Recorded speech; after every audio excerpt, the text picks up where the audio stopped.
Before I speak to the bill, I really want to commend all the conferees who were part of that process. The Democrats and Republicans were working together through, as we said, over 100 hours of testimony and through just a painstaking process of going through. And I also want to especially thank and commend the chair, Noreen Evans, for really just pushing us through, keeping her heart in place, but at the same time using her father's drill instructor mentality that she talked about to get us through that process.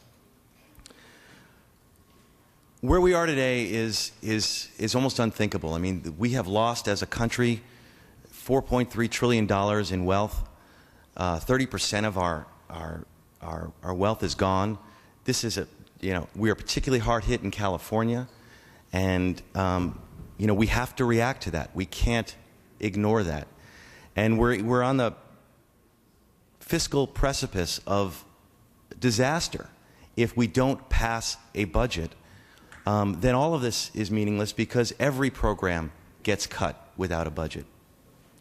So it is imperative, and we're also in this very difficult situation because we're hamstrung by institutional dysfunction of the two-thirds issue and the initiative process and all sorts of things that create an environment where it's very difficult to get something productive done. But within that context, the Budget Conference Committee met and we put together a package that is balanced. Personally, I would rather balance it a little bit more, have a little bit more revenues in there.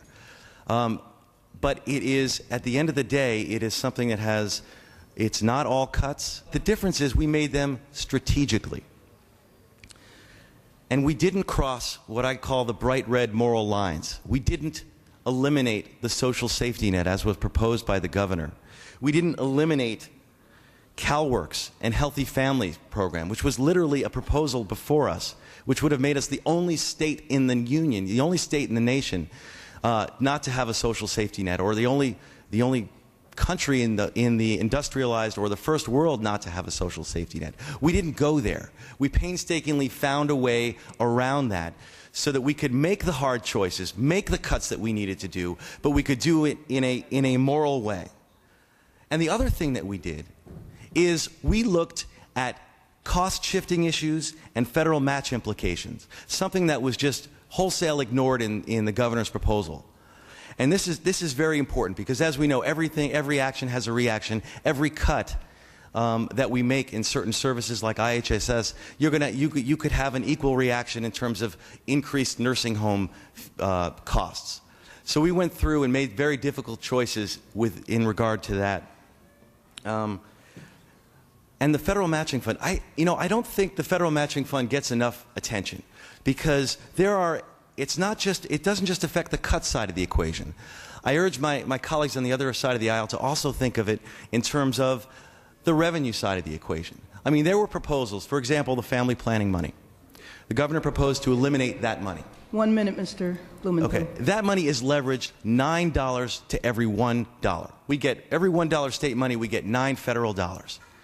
So it's unthinkable to cut it in terms of just financial sense. But I also want you to think about it in terms of taxes. Because in general, I understand the argument that a tax, when you take $1 out of someone's pocket, it's less efficiently used, let's say, ordinarily in the public sector than in the private sector. But you also have to think about when you take $1 that's going to be leveraged 9 to 1, what is the impact of that on the economy? So when you're thinking about taxes, I also urge you to think about these issues of federal matching and cost shifting, because we thought about those in this process, and we thought about those in terms of the $2 billion in taxes that are there. So what I'm asking you, and asking all of the colleagues, is to think, even if you're not for everything in this budget, know that it's going to pass, and know that timing-wise, if you vote for it now, we can actually avoid that cliff. Thank you, Madam Speaker.